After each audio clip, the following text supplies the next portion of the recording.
The famous American short story writer Andre Dubus once said, I love short stories because I believe they are the way we live. They are what our friends tell us in their pain and joy, their passion and rage, their yearning and their cry against injustice. This is me, Malavika, narrating the short story The Nightingale and the Rose, written by the famous Irish author Oscar Wilde.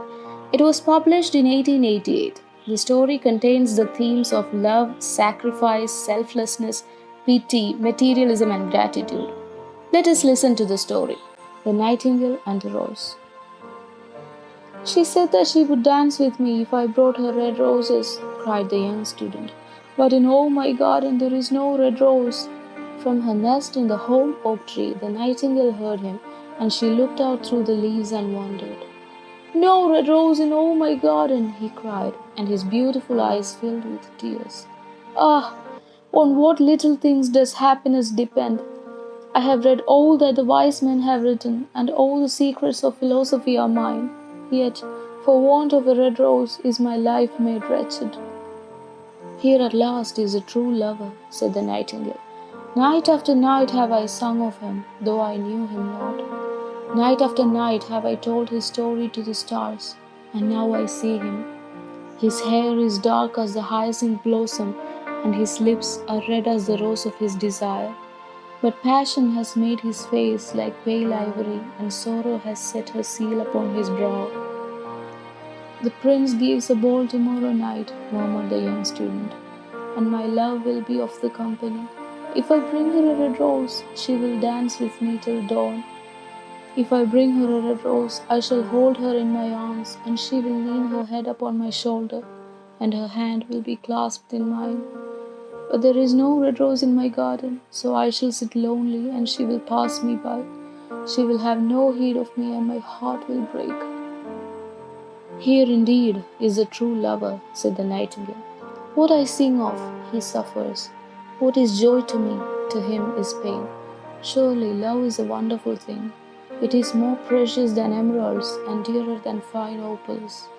Pearls and pomegranates cannot buy it, nor is it set forth in the marketplace. It may not be purchased of the merchants, nor can it be weighed out in the balance for gold.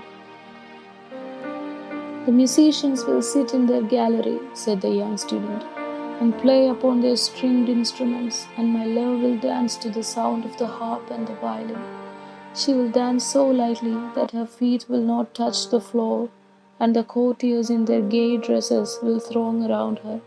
But with me she will not dance, for I have no red rose to give her. And he flung himself down on the grass and buried his face in his hands and wept.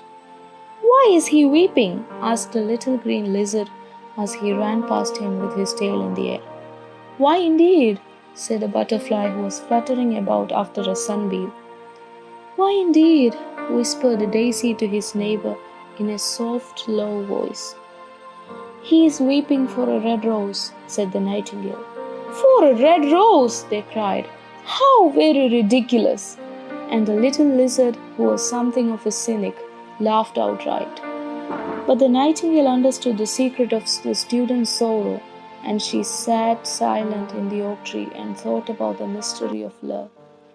Suddenly she spread her brown wings for flight and soared into the air. She passed through the grove like a shadow, and like a shadow she sailed across the garden. In the center of the grass plot was standing a beautiful rose tree, and when she saw it, she flew over to it and lit upon a spray. Give me a red rose, she cried, and I will sing you my sweetest song. But the tree shook its head. My roses are white, it answered, as white as the foam of the sea and whiter than the snow upon the mountain. But go to my brother who grows round the old sundial, and perhaps he will give you what you want. So the nightingale flew over to the rose tree that was growing round the old sundial. Give me a red rose, she cried, and I will sing you my sweetest song. But the tree shook its head. My roses are yellow, it answered, as yellow as the hair of the myrmidon who sits upon an amber throne, and yellower than the daffodil that blooms in the meadow before the mower comes with his scythe. But go to my brother who grows beneath the student's window, and perhaps He will give you what you want. So the nightingale flew over to the rose tree that was growing beneath the student's window. Give me a red rose, she cried, and I will sing you my sweetest song. But the tree shook its head. My roses are red, it answered, as red as the feet of the dove, and redder than the great fans of coral that wave and wave in the ocean cavern. But the winter has chilled my veins, and the frost has nipped my buds, and the storm has broken my branches, and I shall have no roses at all this year. One red rose is all I want, cried the nightingale. Only one red rose. Is there any way by which I can get it? There is a way, answered the tree, but it is so terrible that I dare not tell it to you. Tell it to me, said the nightingale. I am not afraid. If you want a red rose, said the tree, you must build it out of music by moonlight and stain it with your own heart's blood. You must sing to me with your breast against a thorn. All night long you must sing to me, and the thorn must pierce your heart, and your lifeblood must flow into my veins and become mine. Death is a great price to pay for a red rose, cried the nightingale, and life is very dear to all. It is pleasant to sit in the greenwood and to watch the sun in his chariot of gold and the moon in her chariot of pearls. Sweet is the scent of the hawthorn, and sweet are the bluebells that hide in the valley, and the heather that blows on the hill. Yet, love is better than life, and what is the heart of a bird compared to the heart of a man? So she spread her brown wings for flight and soared into the air. She swept over the garden like a shadow, and like a shadow she sailed through the grove. The young student was lying still on the grass where she had left him, and the tears were not yet dry on his beautiful eyes. Be happy, cried the nightingale. Be happy, you shall have your red rose. I will build it out of music by moonlight and stain it with my own heart's blood. All that I ask of you in return is that you will be a true lover, for love is wiser than philosophy, though she is wise and mightier than power, though he is mighty. Flame-colored are his wings, and colored like flame is his body. His lips are sweet as honey, and his breath is like frankincense. The student looked up from the grass and listened, but he could not understand what the nightingale was saying to him, for he only knew things that are written down in books. But the oak tree understood and felt sad, for he was very fond of the little nightingale who had built her nest in his branches. Sing me one last song, he whispered. I shall feel very lonely when you are gone. So the nightingale sang to the oak tree, and her voice was like water bubbling from a silver jar. When she had finished her song, the student got up and pulled a notebook and a lead pencil out of his pocket. She has form, he said to himself as he walked away through the grove. That cannot be denied her, but has she got feeling? I am afraid not. In fact, she is like most artists. She is all style without any sincerity. She would not sacrifice herself for others. She thinks merely of music, and everybody knows that the arts are selfish. Still, it must be admitted that she has some beautiful notes in her voice. What a pity it is that they do not mean anything or do any practical good. And he went into his room and lay down on his little pallet bed and began to think of his love, and after a time he fell asleep. And when the moon shone in the heavens, the nightingale flew to the rose tree and set her breast against the thorn. All night long she sang with her breast against the thorn, and the cold crystal moon leaned down and listened. All night long she sang, and the thorn went deeper and deeper into her breast, and her life-blood ebbed away from her.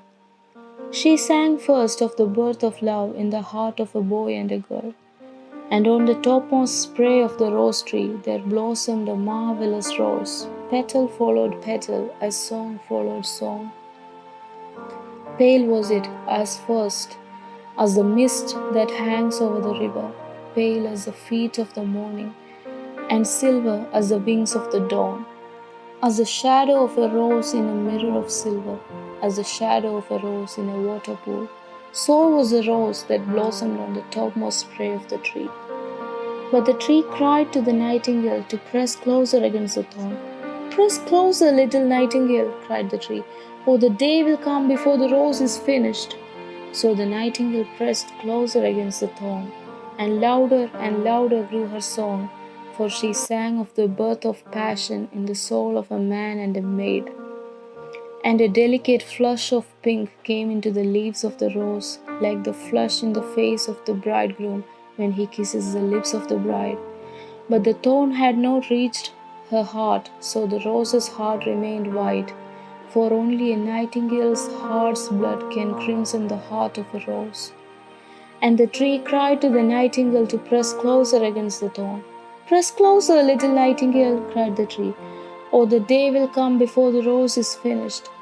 So the nightingale pressed closer against the thorn, and the thorn touched her heart, and a fierce pang of pain shot through her. Bitter, bitter was the pain, and wilder grew her song, for she sang of the love that is perfected by death, of the love that dies not in the tomb.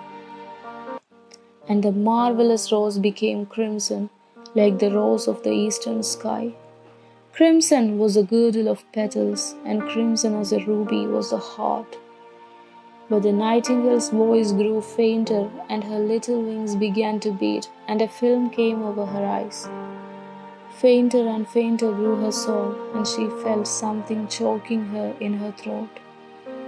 Then she gave one last burst of music. The white moon heard it, and she forgot the dawn and lingered on in the sky. The red rose heard it, and it trembled all over with ecstasy and opened its petals to the cold morning air. Echo bore it to her purple cavern in the hills and woke the sleeping shepherds from their dreams.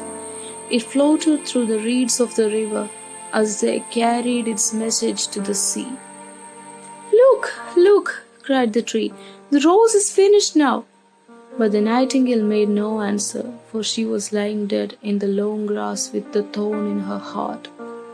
And at noon, the student opened his window and looked out. Why, what a wonderful piece of luck, he cried. Here is a red rose. I have never seen any rose like it in all my life. It is so beautiful that I am sure it has a long Latin name. And he leaned down and plucked it. Then he put on his hat and ran up to the professor's house with the rose in his hand. The daughter of the professor was sitting in the doorway, winding blue silk on a reel, and her little dog was lying at her feet. You said that you would dance with me if I brought you a red rose, cried the student. Here is the reddest rose in all the world. You will wear it tonight next to your heart, and as we dance together, it will tell you how I love you. But the girl frowned. I'm afraid it will not go with my dress, she answered. And besides, the Chamberlain's nephew has sent me some real jewels, and everybody knows that jewels cost far more than flowers. Well, upon my word, you are very ungrateful, said the student angrily, and he threw the rose into the street where it fell into the gutter, and a cartwheel went over it. Ungrateful, said the girl. I tell you what, you are very rude, and after all, who are you? Only a student. Why, I don't believe you have even got silver buckles to your shoes as the Chamberlain's nephew has. And she got up from her chair and went into the house. What a silly thing love is, said the student as he walked away. It is not half as useful as logic, for it does not prove anything, and it is always telling one of the things that are not going to happen, and making one believe things that are not true. In fact, it is quite unpractical, and as in this age, to be practical is everything. I shall go back to philosophy and study metaphysics. So he returned to his room and pulled out a great dusty book and began to read.